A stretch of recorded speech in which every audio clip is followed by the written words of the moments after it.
Right, fullback. It was a tough one. I've gone with Rob Kearney because it's probably a little bit of Irish and Leinster bias. He has won 4 Heineken or European Champions Cup / European Cups. Let's just call them European Cups for the purpose of this argument. Heineken Cup. Well, it's currently the Heineken Champions Cup. Come on, we know. Okay. Yeah. Anyway, now, although one of those 4... You're a Heineken 0-0 ambassador there, Dave, but you've forgotten to review it, totally. I can't believe we don't have any footage of Dave sitting in his laptop.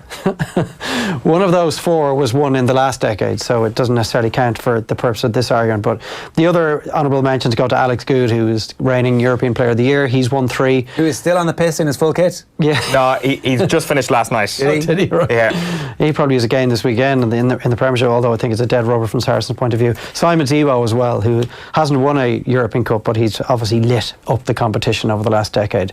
But is that fair going for Rob Kearney? Yeah. I mean, our listeners are free to abuse me over this, which undoubtedly they will. Winger, Chris Ashton. Okay. Most tries in the history of the competition. Does he, yeah. Keith Earls obviously will have a major argument, but he hasn't won one in this decade. He obviously has a medal for 2008. 13 was the one I had to think most deeply about. I'm distancing myself from whatever comes next out of Dave McIntyre's mouth. So I had no hand actor part of this. Brian O'Driscoll only won 2 in this decade. I mean, that's a lot. He was also for that reason, I've given it to Matthew Bastrop. Oh! Because he won 3, and he was part of the great Toulon team that won 3 in a row. Yeah, there you go. So in terms of attributes, how much better was Bastrop to Brian O'Driscoll in your view, David? As an overall player, he's not even in O'Driscoll's league, obviously. But when it comes to what was achieved by these players over the last decade of Heineken Cup rugby, Bastrop just about shades it. No? I mean, you are mad. I'm not saying O'Driscoll was an inferior player to Bastrop. That's clearly not the argument I'm making. This is a team of the decade, and it is open for debate, which you guys are obviously debating. And medals are the only thing that matters to you. And I just didn't want to medals as opposed. I didn't to want to fire a load of Irish players into this as well. I wanted to broaden it. Was it not this decade that O'Driscoll did the pass to himself against Bath? Or was that the last decade? I don't know. There's O'Driscoll and Bastrop there. Yeah. He'll be gutted with that, Dave. Who have you gone for number 12? Brad Barrett. I don't think there's any debate on that. He has joined Leo Cullen as the only player to lift the trophy 3 times as a captain. He is just an absolute warrior, nails hard. I think I threw it out in commentary on Saturday.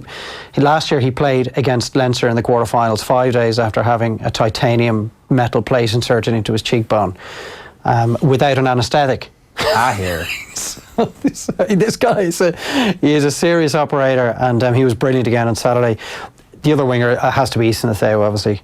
Arguably the greatest player of the last 10 years of Heineken Cup rugby. See, the point you made earlier about Sean O'Brien just being a natural thing comes to an end. I kind of disagree with that. I feel like somebody like Easton Atheo helped drag Leinster over the line last year, and somebody like Sean O'Brien in the last 2 or 3 years of his career, where you're managing his minutes, and he might no longer be an international player, but they're incredibly important people who understand and get the culture and drive the standards every day in training. And if you listen to, on the ref mic, everybody talks about there's no voices except Sean O'Brien's playing, and particularly in that pack at Leinster level and at Ireland level, there's just they're not a loud team. They're not a brash, pushy team. But Sean O'Brien is a brash, pushy player, and losing him, I think, it's not like for like, though. Easton Atheo's injury profile was extraordinary. He was available to play for Leinster in nearly every game of every season. He was always on the Leinster wage bill, which Sean O'Brien has not been for quite some time. That was going to change if there was not a central contract on the table for Sean O'Brien. The age profile is different. Irish rugby and Leinster can afford to pay Sean O'Brien. There was money available. Maybe not enough money for Sean O'Brien, though. Sean O'Brien said would take a quarter of the wages to stay at Leinster. Yeah, I presume that was a bit of an exaggeration, and he, it sounded like I would have taken a quarter of what they offered. I'm a bit unhappy about that. I'm not going to say too much about it now, but I think that we just assume that Leinster, because they've been brilliant, are always going to be brilliant, and we don't acknowledge the fact that culture and a team requires tending, and it needs to be minded. And anyway, go on. Fly half, it's one of 3, Sexton, Farrell, Wilkinson, all of whom have won 3 in the last decade. You can throw a blanket over the 3 of these guys. Like I really don't know who to pick on this. Like Sexton has scored more points in Champions Cup finals than any other player. He's obviously won 4 in total, but not for the purpose of this argument. Wilkinson had this unbelievable Indian summer in his career with that hat-trick of titles for Toulon.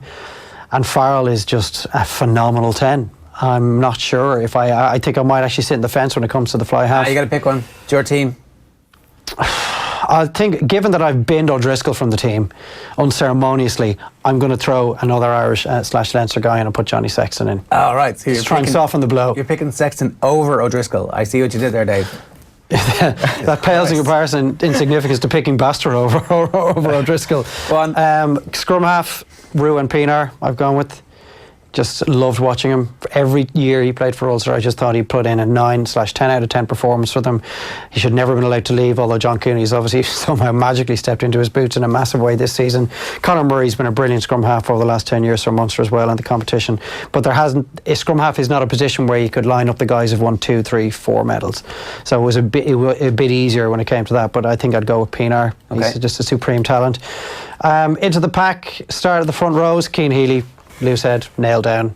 He's won 3 in the last 10 years. He's won 4 in total, and he started all those finals, including last Saturday as well. Jamie George I've given him the nod at hooker. 3 titles, although he didn't start all of those. He started 2 of those finals.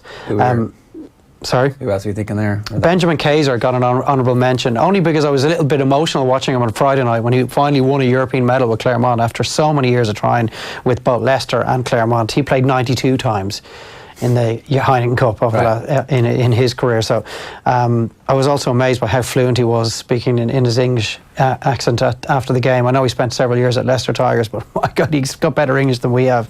So Jamie George at hooker. Carl Heyman, who the great New Zealand tight head, I gave him the number 3 jersey.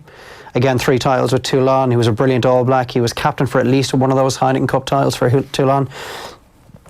The second row, 1 slot, I've got Backy's Botha / George Cruz written down here. I don't know who to go with. Backy's with all 3? He did, yeah. Wow. And obviously a World Cup winner as well. George Cruz is arguably the best line-out operator in Europe at the moment. Yeah, Backy's though all-time great, isn't he? He is. Cruz is getting there. If he's to do something major with England, maybe at some stage, you definitely have to put him into the argument. The other second row, Maro Itoje or Leo Cullen.